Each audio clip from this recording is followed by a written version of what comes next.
Hey everyone. So in this video, we're going to set up pagination for YelpCamp. It's pretty easy and it's a pretty cool feature. So let's get started.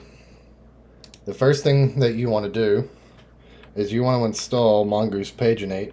So we're going to do npm I mongoose paginate v2. We're going to do the version 2 of it.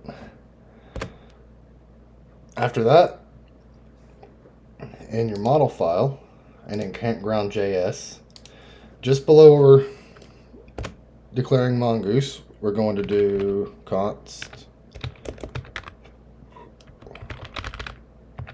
mongoose paginate equals require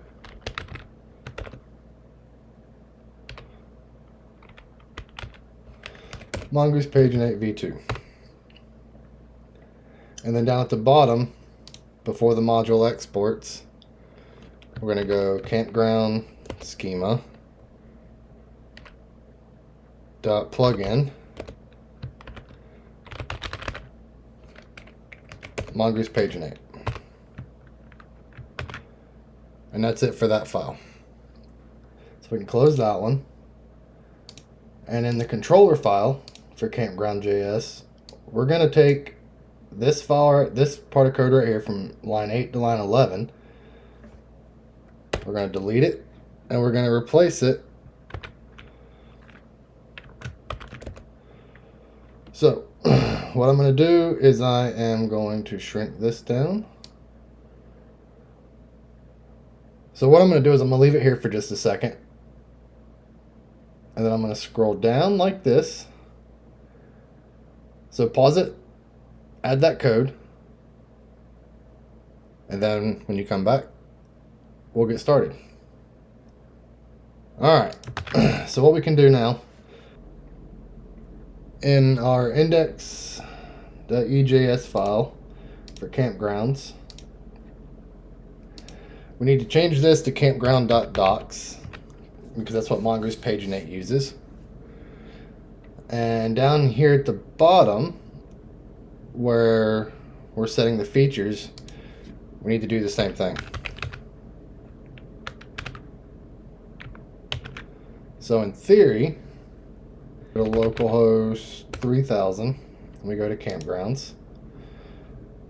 It should only show the first 10.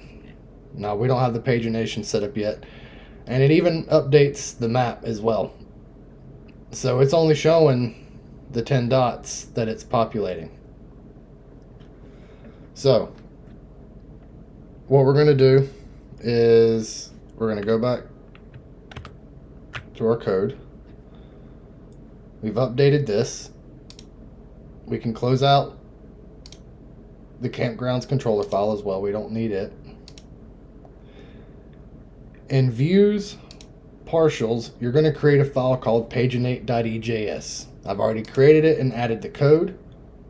So what I'm going to do is I'm going to leave this here, let you type everything in, and when you get finished, we'll continue. So after that, in our campgrounds.index, at the end of the loop here, you're going to add this. And then you can copy this if you want to. At the very top of the page, before we go through the loop, you're going to add the same thing. After you do that, if we go back to our page and refresh, there we go. So I can hit next and go to 2, and it'll update the map. It'll keep going. And what'll happen is once it gets to a certain point, that number will stay in the center and it'll just keep updating the page. That way you don't have, because right now we're limiting it by 10 per page, so there's 30 pages total, so there's 300 documents. So if I was to do pagination without this, what it would do is there'd be 1 through 30 all across. So when you go to shrink it down and you go into like a smaller view, you're going to have a whole lot of pagination. So you can adjust the code depending on what you want. And that's going to be, we can can close these. We don't need these anymore. That is going to be in the controllers and campgrounds. And this code right here. So you can actually play around with these numbers. And you can set it up to where if you only want 5 to show, you can do it that way. This first code right here will say if total pages is less than or equal to 10, it just shows 1 through 10. So if you want it to be 5, you can do 5. Then you can come through here, and then you just adjust these down. So right now it says if it's less than or equal to 6, then start page is 1 and page is 10. If current page plus 4 is greater than or equal to total pages, and then it just takes the start page, the total pages, subtracts 9, and that's how it kind of keeps that number in the center. So you can play with these numbers a little bit, and you can adjust it down to whatever size you want. Also, I made a couple of quick changes on the pagination page. So in partials, paginate.ejs, I noticed that on mobile that the previous and next buttons were kind of going outside of the page. So on the top div, just use the MY2. On the UL, add pagination small. And then on the link right here, instead of it saying previous, add this span right here.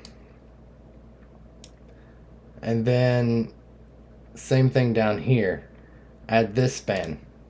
So you got the right quote and the left. So if we go back, I'll get the page on mobile. You still have it fits within the page. This is for an iPhone. It fits within the page. You still have all your numbers. And now we're looking pretty good. And that's it, guys. Thanks a lot. See you next time.